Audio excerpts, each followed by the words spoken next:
Now, tell me if this has happened to you. Tell me if you have decided I'm going to hire somebody. It's time. I need to hire somebody. I've got all this work. I need to hire somebody, right? So what do? You put up a job ad and you get really excited. We're going to get all these candidates. And then what do you get? You get mediocre resume after mediocre resume after mediocre resume after mediocre resume. Give me some twos in the chat if you know what I'm talking about, right? Mediocre candidate after mediocre candidate after mediocre candidate. So what do? You basically interview the best of the mediocre. And shockingly, well, then you got to hire the best of the mediocre, right? And then shockingly, these mediocre candidates who turn into mediocre employees do mediocre results. And they leave you frustrated and just quite frankly, just annoyed at the entire process because you could have done it cheaper, better, faster, easier if you would have just done it yourself. Give me some exclamations in the point in the chat if I just kind of shared your story where you're just tired of hiring mediocre employees. You're tired of hiring people who don't give you great results, who don't treat your law firm and your clients the way that you know that they deserve to be treated. And honestly, they don't make your life better. Like, we hire employees so that we can have more freedom, so that we can enjoy our lives, so that we can maybe take a little bit of time off. But often these employees end up costing us more time and making us work more, even though we're paying them. We're paying them for this frustration, right? So today, that is going to change for you. I'm going to teach you how to hire amazing A-level rock star employees for your law firm. Give me some let's goes in the chat if you want to know once and for all how to hire amazing employees so that you don't ever have to hire mediocre ever again. All right, fantastic. Okay, so I want to talk to you about the different levels of employees. And we learned this from Netflix, right? There's a difference in A player employees, B player employees, and C players, right? And God forbid D players, right? But Netflix in the early 2000s was facing a bit of a predicament, right? So they weren't the behemoth that they are today. In fact, they almost got bought by Blockbuster. Blockbuster wouldn't even buy Netflix. That's actually how kind of in trouble Netflix was back in the early 2000s. So Netflix was in a cash crunch, and they ended up being in a position where they had to let go of 3/4 of their staff. So they had to fire 75% of their staff. And they didn't want to fire 75% of their staff. They just didn't have the money to pay them because they weren't doing very well. So the question came down. They're like, how do we decide who do we let go? How do we decide who do we keep and who do we let go? So they came up with one question. And this is from Reed Hastings' book called No Rules Rules, which is a fantastic book. I highly recommend everybody reads it. They came up with one question. And the question was, and they asked this question of every single individual employee at the company. They said, if this person came to me with a competing job offer, maybe it was Facebook, maybe it was Google, maybe it was Yahoo, whatever it was, right? And they said, hey, listen, boss, I got an offer from Google. They're paying more money. It's a better opportunity. So I'm putting in my 2 weeks notice and I'm going over there. The question is, if that happened, would you fight to keep that employee at Netflix, or would you let that employee leave and pursue another opportunity? And that question was the question that they used to determine who they kept and who they would let go. And basically, it's, if it's somebody that you would fight to keep in Netflix, it's a pretty good indication that that's your A players, right? Those are the people that you would fight to keep, right? And anyone that you would just kind of let pursue another opportunity, they must not have been that great in the first place. Now, I don't want you to do this right this second, but I want you to write that question down. And I want you to think about every employee at your law firm right now. And I want you to ask yourself, if this person came to me with a competing offer, would I fight to keep them on my team, or would I let them leave and I let them pursue another opportunity? Who here's thinking right now, and you've got some fighters where you would type fight in the chat if you've got some employees that you would fight to keep. And then type leave in the chat if you've got a few employees that you're thinking of. You're like, man, I wish they get another opportunity. That way I wouldn't have to fire them, right? Let me know in the chat. Type fight or leave if you, and maybe you have both. Maybe you have some fight and you have some leave, right? So that's the difference between an A-level employee and a B-level employee and a C-level employee. In fact, Bill Gates even talks about this. Bill Gates once said that an A-level computer programmer is worth 10,000 times more than a B or a C-level computer programmer. That's how valuable A players are. And this isn't a new thing, right? In 1968, there was a study done. There was researchers, they found 9 computer programmers, and they gave all 9 computer programmers an envelope with instructions. Some of the instructions were about writing code, some were about debugging code, and they had 120 minutes to complete the assignment. Now, they expected that the top performers would be maybe 2 to 3 times better than the lowest performers, but they were shocked when the top performer was 20 times faster at coding than the lowest performer and 25 times faster at debugging programs than the lowest performer, right? Top performers are exponentially more productive than lower performers, and they provide better results, right? So that's why you really want to focus on having high level employees, on having A level employees, right? Now, a lot of times I talk to law firms and they're like, we've got like 8 employees right now, and just everyone's complaining about they're not really getting much done, and they say we need to hire more, but they just, it's like productivity is lacking and everything. And a lot of times people don't know exactly how many employees is the right number of employees for a law firm. Does anyone have that question? Give me a me in the chat if you're just not sure exactly like how many employees should I even have? Like, do I have enough employees? Maybe these employees are overworked. Maybe they are maybe they are not maybe I don't have enough people, right? Well, at our company, we have a formula that we use, and there's a lot of different companies that use this same formula, which is $250,000 in revenue per employee. So what that means is that for every $250,000 in revenue, we tried to have about 1 employee there. So if a law firm does about $1 million, you probably want about 4 employees. Now, what's funny is when I tell people this, they say, well, wait a second, my law firm did $750,000. I've got 6 employees, and they're all telling me that they're overworked. And they're all telling me that I need to hire somebody else. And I need to. So is anyone in that scenario where you're out of whack and your employees are still telling you that they need more help and things like that? Give me a 2 in the chat if that's you. I see Stephanie said, yeah. Well, a lot of times this is happening because we don't have the right employees, right? And we don't have people that are efficient with their time. We don't have people that are, taking initiative, that are the A player employees, because A players are typically more productive. They're better at their jobs. I mean, what did they find in that programming job? The top performer was 20 times faster than the lowest, right?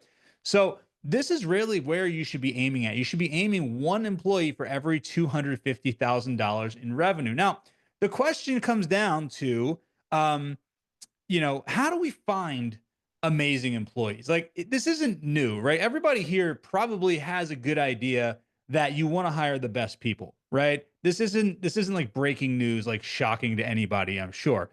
But the question always comes down to, how do I hire these people? How do I actually attract amazing employees to my law firm? Is that a question? Give me some threes in the chat if that's a question that you have asked yourself over and over and over again, and you just can't crack that code to how do I actually attract these amazing people? I know I know I'm supposed to have good employees, but like, what do I do, right? Well, we need to look inward, right? Before we can look outward, we need to look inward, right? Now, there's a concept in market called product market fit, right? Product market fit. And that is basically how well does the product match what the market is looking for. And there's a company called Y Combinator. They're a VC firm, and they are one of the best at investing in businesses that have amazing product market fit. So they've invested in Dropbox. They've invested in Instacart. They invested in DoorDash. They invested in just some of the biggest tech companies out there, like Uber and Lyft, and all of these massive hits. They hit home run after home run after home run. So I was watching an interview with Paul Graham. Paul Graham I think he's the founder or is the chairman or something of Y Combinator. He's one of the guys that started it. And they asked him, they're like, how do you have hit after hit after hit? How is it possible? He's like, oh, it's easy. We just look for things people want, right? We just invest in things people want. So basically, here's what product market fit means. It means the people that you're marketing to, do they actually want the thing that you're selling, right? Now, this is relevant for hiring employees as well, because there's such a thing called employee company fit, right? Do your employees, are you creating an environment that is conducive to what A players want, right? So if you can create an environment that is a perfect fit and what people want in a work environment, especially A players, then you're going to attract more A players. Give me some A's in the chat if this is making sense. Where when you create an environment that attracts the types of people that you're looking for, you're probably going to attract so it's like imagine you're on the dating market, right? And you're trying to attract a 9 or a 10, whether you're a girl or a guy, right? You're trying to attract, that hunky guy, right? Or that really hot girl, right? If you're like not going to the gym and you're overweight and you're lazy, you don't take care of yourself, and you don't wear clean clothes and all that type of stuff, are you going to attract an 8 or a 9 or a 10? Like, you're just not going to. You're not going to be attractive to them, right? So you have got to make your company attractive to the types of people that you are trying to attract, right? Now, let me give you an example of a bad employee company fit, and that would be the healthcare industry, right? So do you remember how exposed the healthcare industry got in terms of how poorly employees of the healthcare industry are treated, specifically nurses, right? In 2020 during the COVID during pandemic, right? They're underpaid. They have inadequate benefits. It's a high stress environment. They've got a massive workload. They have a lack of resources. Like they were pleading for PPE during COVID, right? They just didn't have it. It's an extremely challenging work environment. And it's no wonder they have attraction and retention issues. Nurses are leaving left and right. Physicians, like, you can't. There's a. I don't remember the statistic I saw, but there's a statistic where there's not enough physicians right now. There's not enough doctors right now that are coming through medical school to catch up with the need that we're going to have. In Florida, they're expecting to be by 2035, they're expecting a shortage of 59,000 nurses in Florida, just Florida alone, right? That's not the entire country. Just Florida, they're expecting to be short 59,000 nurses by 2035, in 10 years. And the reason why is because it's a bad fit. There's more cons to being a nurse or more cons to being a doctor than there are pros. Maybe the legal industry kind of feels this way. I don't know. Do you kind of feel like the legal industry might be a bad company fit? But I digress. That's not what we're talking about here, right? So what we need to do is we need to figure out, like, how do we create a company or a law firm that is going to be an amazing employee company fit, where A players are gonna run to work for you, right? It's like companies, like, you see companies like Google, and, like, well, it used to be like Tesla. Maybe it's not Tesla anymore. Now that so some people think Elon's gone off the deep end. But like all these, tech companies, like OpenAI is a great one right now. Everybody wants to work. All the tech guys want to work at OpenAI right now because it's the big thing, right? So basically, what happens is we have to create employee company fit, right? Now, I want you to think about something, and this is something that took me a little while, and this is the first step in creating a great company, creating a great employee company fit, right? Is you have to reframe your view, right? You have to reframe how you see yourself. You are not a boss. Your role in the business, and this is what I have to look at myself, is my role is the coach, right? I'm the coach of my team, right? And as a law firm owner, as a business owner, you need to look at yourself as the coach. Now, let's think about, what does a coach do, especially a coach of, like, a championship team. What do they do? Well, the number one role of a coach, especially if we're talking about college, is going to be to recruit top talent, right? And then coach that talent using their talent to perform, right? It's how do you use their talents? How do you coach your team who's already talented? How do you help them use their talent with the rest of the team to perform, right? Think about Michael Jordan and Phil Jackson, right? Phil Jackson with the Chicago Bulls. He had Scottie Pippen, he had Dennis Rodman, he had Michael Jordan, he had a handful of amazing players, right? Phil Jackson's not teaching Michael Jordan anything about how to shoot better free throws, right? He's not teaching him he's not going to make him a better basketball player. What he's going to do is he's going to take his talents, Michael Jordan's talents, and he's going to say, okay, I've got Michael Jordan. I've got this guy who's really good at this. I've got Scottie Pippen, who's really good at this. I got Dennis Rodman, who's really good at this. I've got other guys on the team. I don't know that much about basketball, so I don't remember who else was on the team, but I'm sure there was more than just three good players, right? And how do we use their talents together, and how do we put the entire team in the best position to win so that we collectively can win the championship, right? And that is what you have to look at as your role. Your role is not the boss. Your role is not to boss people around, right? It's funny because my son, my son's getting more interested. He's 9 years old. He's getting more interested in business and kind of understands now that I own my own business and I have a lot of people that work for me. And he's starting to ask me, he's like, so can you like fire people whenever you want? I'm like, yeah, I can, but that's not really my job. I mean, my job's to help them get better. He's like, well, can you, so you just tell them what to do all day long? I'm like, yeah, well, it's kind of, I mean, yes and no. I mean, I'll just tell people what to do. I mean, theoretically, I'm hiring people that are really good at their job and I'm helping them do their job better. I'm not telling them what to do. I'm not threatening them. I'm not scaring them with firing them, right? Like my role is to coach them. My role is to basically take, we've got a great copywriter, we've got a great video editor, we've got a great ad buyer. And my role is to help them all work together with my vision so that we can all win together, right? And that's that's one of the things that you need to kind of really refocus yourself.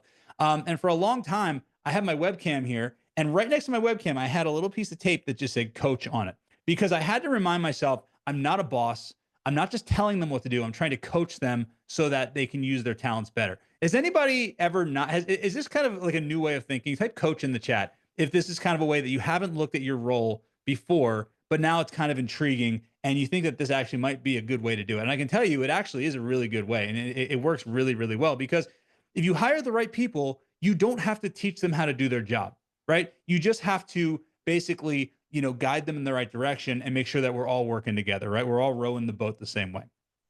So to attract the best people, though, and attract the best talent so that you have people to coach, you've got to create an environment that is attractive to the best talent, right? Now, you need to ask yourself this question.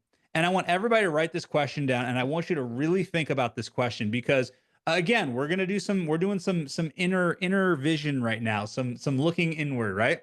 The question is, why should someone dedicate 40 hours of their life every single week to building your dream? Why should someone dedicate 40 hours of their life, 40 hours of their life every single week to building your dream? And if you don't have a good answer to that question, you need to figure out a good answer to that question, because let me tell you a little secret. A players get to work wherever they want. A players get to pick where they want. Get to pick where they work. You remember Tom Brady when he left the when he left the Patriots? So what happened? He left the Patriots, and then he went and he interviewed with the Dolphins, and he went and he interviewed with the Broncos, and he interviewed with the Tampa Bay Buccaneers. He probably interviewed with a couple other places as well. Now, let me ask you a question. Do you think that they were interviewing him, or was he interviewing them? Let me know in the chat. Do you think they were interviewing Tom Brady, or Tom Brady was interviewing them? I'm going to take a sip of my water while you answer. Exactly. Drew got it. He was interviewing them. Tom was interviewing them. Hey, Denver, why should I come here and win you guys a championship? Okay. Hey, Miami, why should I win you guys a championship? Hey, Tampa Bay, why should I come here and win you a championship? Okay, I'll go to Tampa Bay. And what did he do? He won the Super Bowl. Was his first year or his second year? Whatever it was. It was amazing. Tampa Bay, like my wife is a Bucs fan. We used to live like 45 minutes from the stadium. They sucked for years. And then Tom Brady gets there, one new player, and they win the freaking Super Bowl. It's insane, right? But not only that, A players bring A players with them. Do you remember who he brought with him? As soon as he signed with the Bucs, what happened? Rob Gronkowski came with him. Future Hall of Fame tight end came with him. Richard Sherman came with him. Future Hall of Fame, I think he plays cornerback or safety, one of the two, came with him. Antonio Brown came with him, who went a little off the deep end, but amazing wide receiver. Like, all of these players want to come play with Tom Brady, because Tom Brady is the GOAT. Messi, Lionel Messi, right? Any soccer fans in here who have seen what Inter Miami has built around Messi? Like, it's insane. They brought half of freaking Barcelona.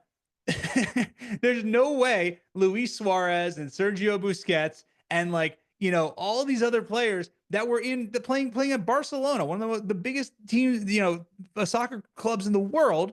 They all came over because Messi's now there, right? Because Messi's in Miami now, right? A players attract other A players. It's one of the best parts of having A players, right? Now, there are 5 keys to attracting amazing A players. The first, as you may have guessed, is compensation, right? You want better talent? You got to pay more, because better talent, they get paid more, right? The average salary in the NBA is $11.9 million a year. Steph Curry makes $59 million a year. Joel Embiid makes $55 million a year, right? LeBron makes $55 million a year. Like, the A players, they get paid more. They just do. Now, what's cool is that in real life, you don't have to pay 6 times more like you do for a Steph Curry, right? It's actually really interesting. You can pretty much pay about 25% more and get 5 times the productivity. Let me tell you a story. We had we had 2 videographers. Actually, wait, when was this? No, this wasn't videographers. This was programmers. We had two programmers a couple years ago. We had 2 programmers who were working for our company, and they both kind of left at the same time. And they were, they were okay. They were fine. Like, they weren't going to get fired, right? But they were probably B players at best. And they each made about $80,000 a year, right? So we decided, instead of hiring 2 more people, 2 more B players to replace these programmers, what we did is we actually hired 1 programmer who was an A-level programmer, right?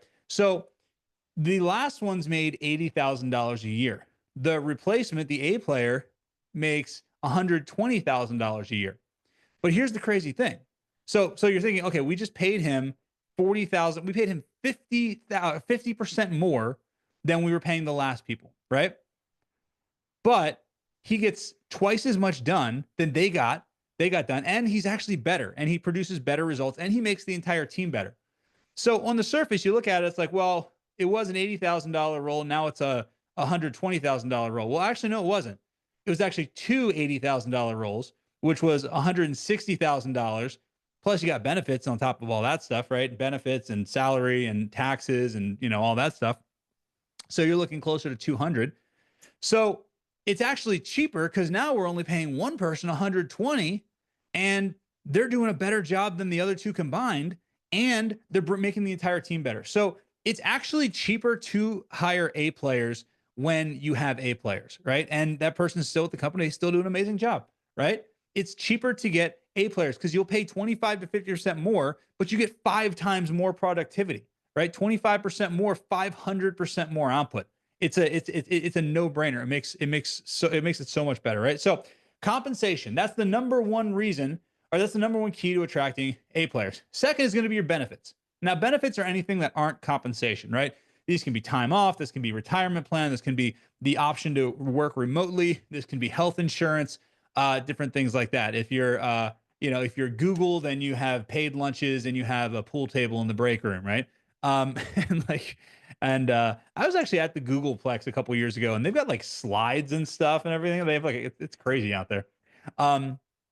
So they want compensation, they want benefits. The third thing is career pathing, right? They want to know that if they come and work for your law firm, they're going to be able to advance their careers. They don't want to take sideways roles, and they want to actually have a path where they can see themselves progressing, because A players are typically ambitious. You don't usually meet an A player that doesn't really care, that just is not really interested in getting better, right? That's not, those 2 personality types don't go together. So they want to advance their career. So they want to make sure that they have that they have the option and the possibilities of advancing their careers. What we do at our company is we align personal and professional goals with the goals of the company. So when we hire somebody, we ask, okay, personally, what are you trying to do? Like, what's your goal, right? professionally, what's your goal? Like, how much money are you trying to make? What kind of, what job titles and where do you see yourself in your career? Right. And what we try to do is we try to match the goals of the company, where if they can help us hit the goals of the company, then they're also going to hit their personal and their professional goals. And when you do that, then everybody's working in sync, because now everybody is incentivized, right? When the company wins, you win, right? And when you win, the company wins, right? It works really, really well. So the next thing they want, the fourth thing, is work environment. And the biggest thing that they want is autonomy, right? They want the ability to control how they work. Now, if you hire right and you hire an A player, you should be able to trust them to do it. And in fact, A players should be better at their job than you are, right? There's lots of people on our team that I will call and ask for advice on specific things, sometimes that aren't even related specifically to SMB team. I'll call and she's like, "Hey, I got this question about this thing. You're an expert on this," and I'll get really good answers, right? Because the idea is that you cannot be the best at everything, right? And if you are, then you need to find other people that are better than you, right? It's like, there's that saying, if you're the smartest person in the room, you're in the wrong room. So, I like to hire people way smarter than me. Bill likes to hire people way smarter than him, because then they can help you go to the next level, and they can do their job better. They can do their job better than you can do their job. And that's really what you're looking for. You're looking for somebody that is better at their job than you are, right? And this includes casework. This includes being an attorney, right? I'm sure you guys are all fantastic attorneys, but statistically, it is not possible that every single person on here is the best attorney in the entire world, right? There's probably someone out there that's better than you, or at least comparable to you, right? That can handle your cases and do really well, right? So the next one is going to be culture. So that's number 5. So it's compensation, benefits, career pathing, work environment, and culture. Where's your company going? What is your culture? What are your values, right? Um, if you don't have a very clear plan as to where your company's going, then if you don't know, then your employees don't know. Let me ask you this: the Eagles just won the Super Bowl on Sunday night. Do you think that the coach and the owner were the only ones that knew that the goal was to win the Super Bowl at the beginning of the season? Yes or no in the chat. Do you think that they knew that, but they kept that to themselves? Do you think that every single team member, trainer, coach, front office staff, I mean, the guy that sweeps the floor, I guarantee you knew their goal was to win the Super Bowl, right?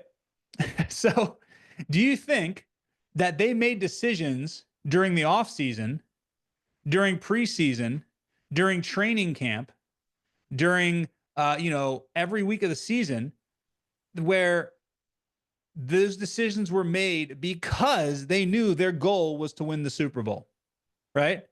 Even in the offseason, when they're signing players to big contracts, when they're deciding who to draft, when they're firing coaches, when they're bringing in trainers, when they're figuring out where are we going to hold preseason camp, which teams are we going to practice with? Like, all these things, are every single decision they make is because they know at the end of the day, they're pointing at the Super Bowl. That's where we're going, right? Do you think that there's players on that team that joined the team over another team because they thought that this team, the Eagles, has a better chance at winning the Super Bowl than maybe the Miami Dolphins if they had the choice? Yes or no in the chat? What do you think? Do you think there's players that won a Super Bowl ring? They had the option to go 2 or 3 different places, and the Eagles is where they went. Some of them went to the Chiefs. Unfortunately, they bet wrong, right? But what does that tell you?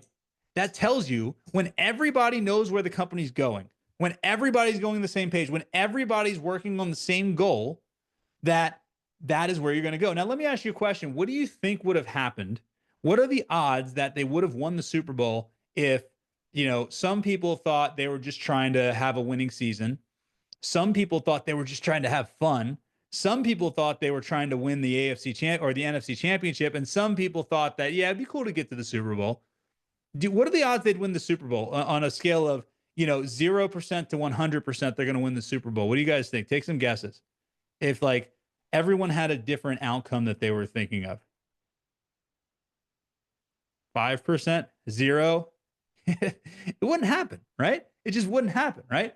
And it's funny because we say this, it's a ridiculous concept. Like, it's a ridiculous concept to think that a professional football team would go the entire season without everybody knowing what the end goal is, to win the Super Bowl, right? Yet we run our businesses like this every single day, and we can't be, and we're shocked at the end of the year that we didn't make more money than we did the year before, right? We're shocked that we're not attracting the best people, right? And look, I say we because I did this many years. I'm not calling anybody out. This was me for many years, right?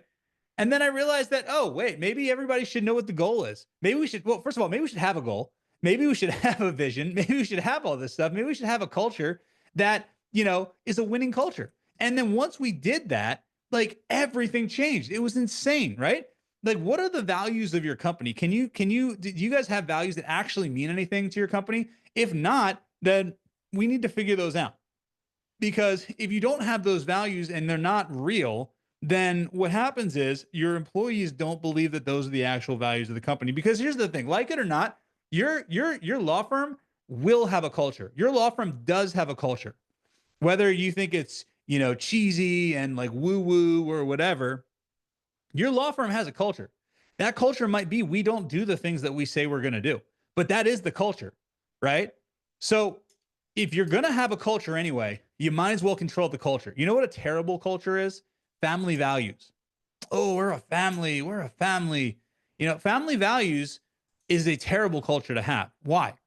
Families tolerate underperformers. You get admission to the family simply by being born. Do NFL teams, any professional sporting teams, college teams, do any of them have family values where just because you exist, you're allowed to be there? No, it's do your job. Everyone here does their job. Now, that doesn't mean you can't care about each other. That doesn't mean that you can't want to support each other and nobody and not tolerate mistakes and things like that. But family tolerates drama. Family tolerates underperformers. Family tolerates excuses over and over and over again. Families tolerate unreliability in team members. Do you guys have any team members that I just described? Excuses, drama, unreliability. Give me some me's in the chat if you have some team members on your team that they cause drama. They're unreliable. They're always making excuses. They don't do a very good job. They bring the entire team down, right? I see Stephanie said a 1. So family values is a terrible culture, right? Now, how do you actually prove your culture and your values, right? So at SMB team, we have several core values. We have be the bar. We have give more than you capture. We have radical transparency.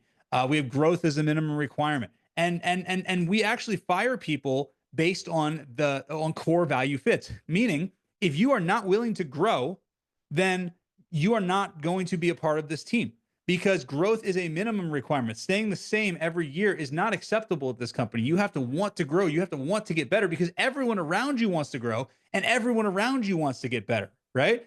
If you're in a relationship and you're growing and you're changing and you're bettering yourself and you do all this stuff and your spouse is just kind of staying back there like, yeah, I'm good. I don't feel like doing anything. I'm good. Like, you're going to move on to a new spouse. You just are, right? And vice versa. That's just what it is, right? So what we have to do is we have to have core values like, what do we believe as a company? We believe, for SMB team, give more than you capture. What that means is that we try to create way more value for the legal community than we hope to capture. That's why we do these events. That's why we, give so much value. That's why between Bill and myself, we've got 3,000 videos on YouTube alone that show how to do every single possible thing to grow a law firm. And it's all free, right? Because we want to create as much value as possible. And if that's not part of someone's core value, they're not going to fit at our team, right? And you can say core value all you want, but the way you actually prove that these are your core values is when you let people go based on bad core value fits. So, for example, drama. At SMB team, there is no drama. We do not tolerate drama. You will be tossed faster than a parking ticket if you cause drama at SMB team, right?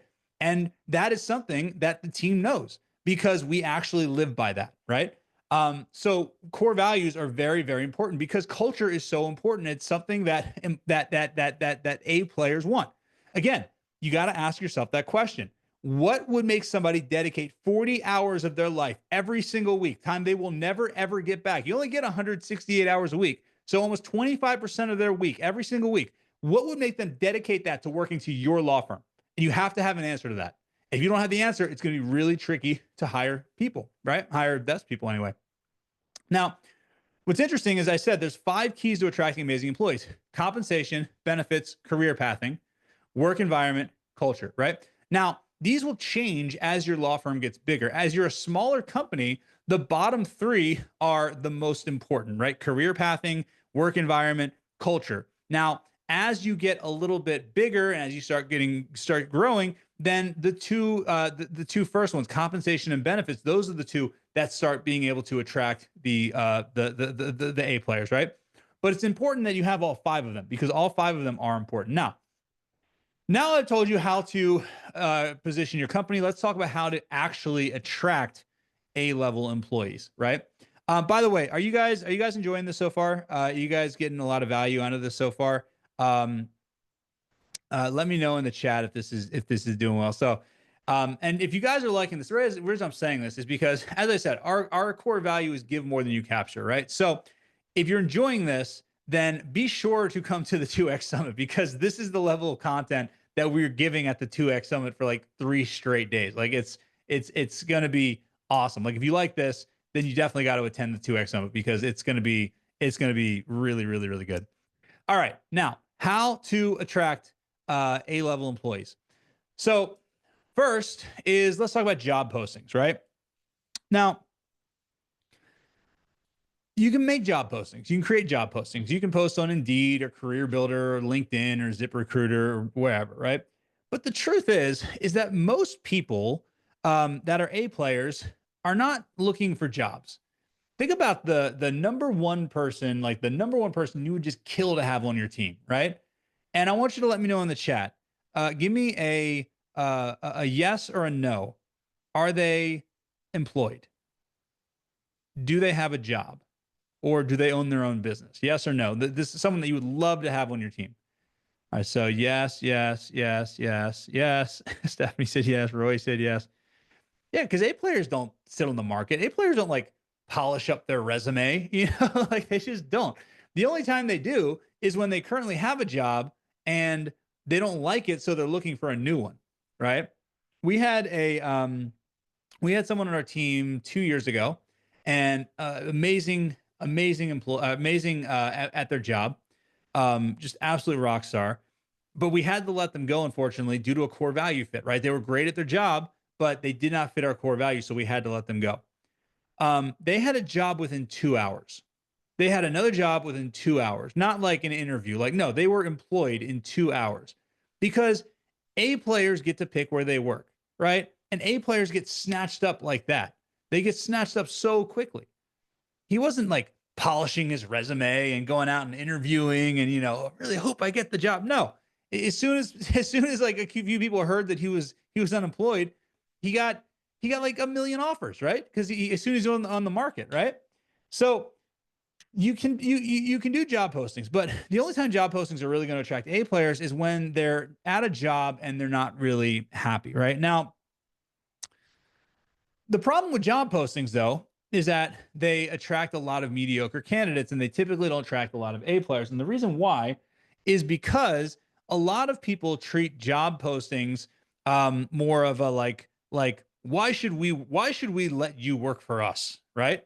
But the truth is that you really need to treat job postings like advertisements for your law firm, right? You would never put an ad up that says why should I represent you in your criminal defense case, right? Why should I handle your car accident case? No, what you do is you say, here's why you should hire me. Here's why you should trust us to handle your divorce or your estate plan or your intellectual property, right? So we need to start treating job ads like actual ads, right? And we need to sell candidates on why they should work for you, right? We need to highlight the compensation, highlight the benefits, highlight the career pathing, highlight the work environment, highlight the culture, make it seem like the best place in the world to work, right? Another thing is that sometimes you just don't have enough lines in the water. Like you got to put a lot of different places, you got to put a lot of different feelers out, and you have to put your ads up your job postings a lot of different places. But if you have a copywriter write your job ads and make them exciting instead of just like, what is the typical headline of a law firm job ad, right? It's like paralegal wanted, right? Well, what if it was something like, paralegal looking for a paralegal at a fast-paced law firm that's changing the world. Well, that's a little different. That's kind of interesting right there. Now you've got my interest, right? And when you write your job ads like that, you're going to attract better people because it's just interesting, right?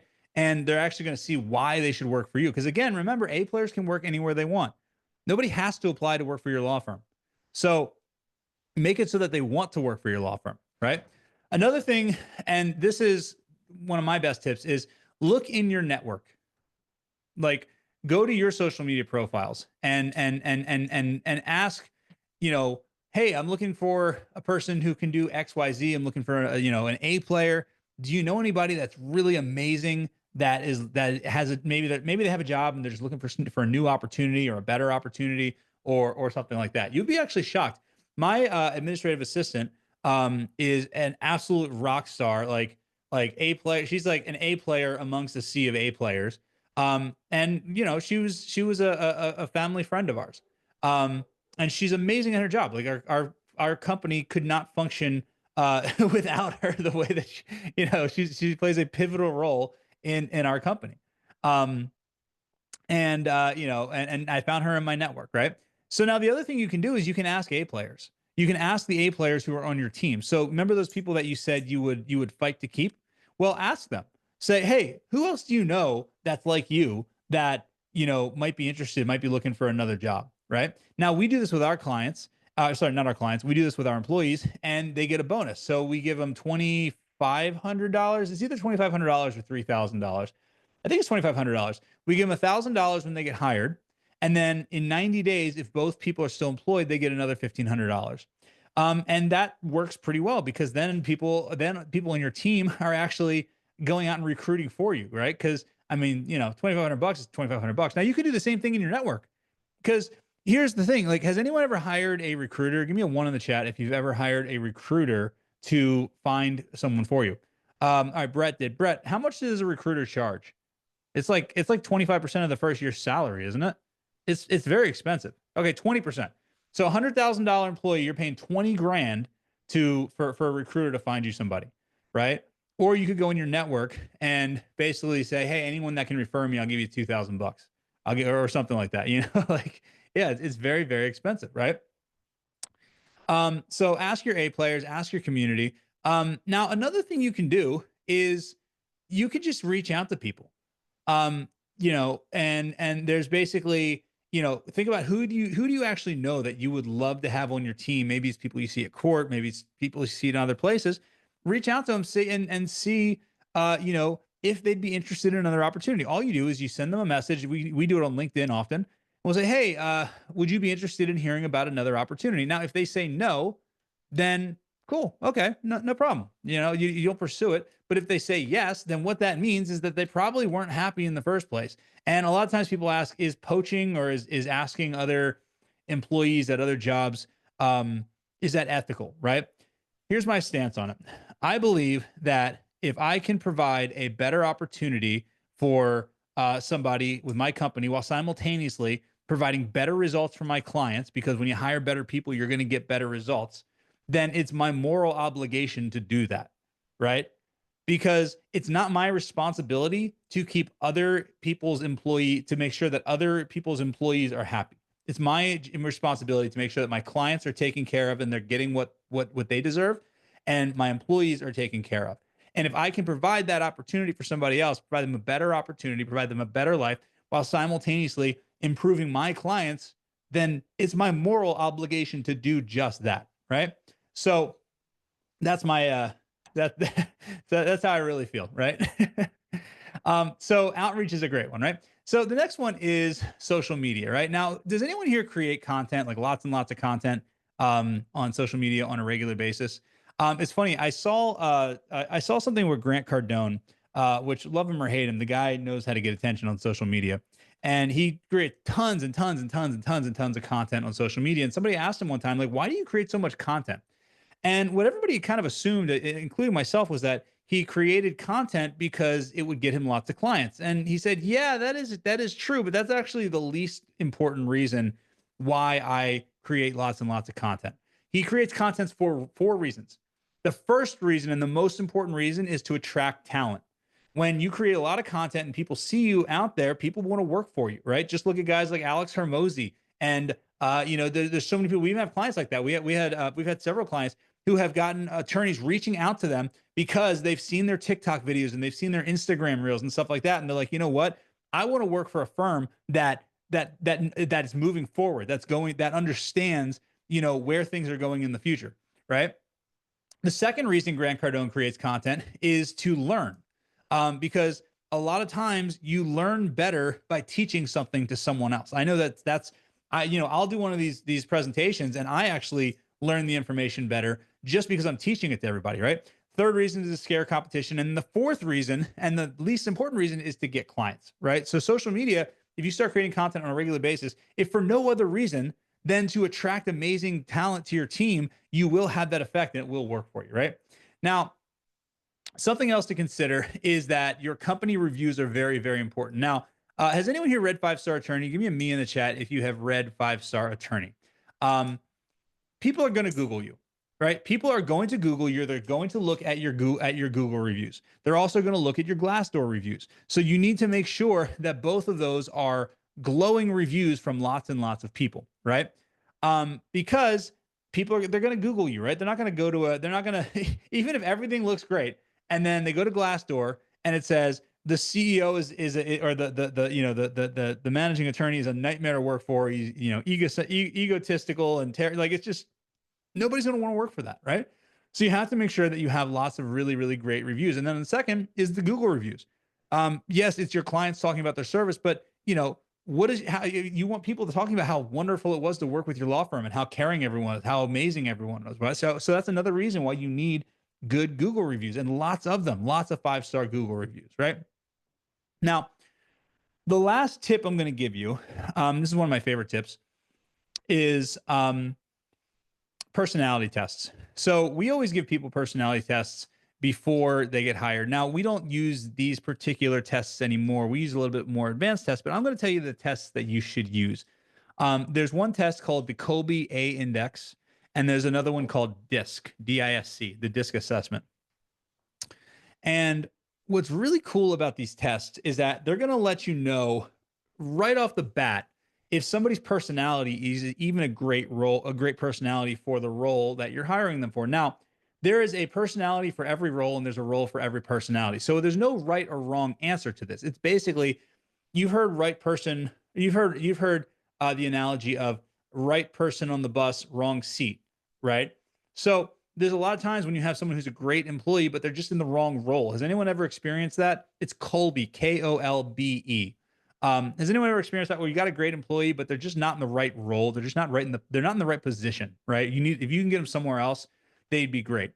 So what I like doing is I like basically going to ChatGPT and I will say, hey, ChatGPT, I'm hiring for the new role of paralegal.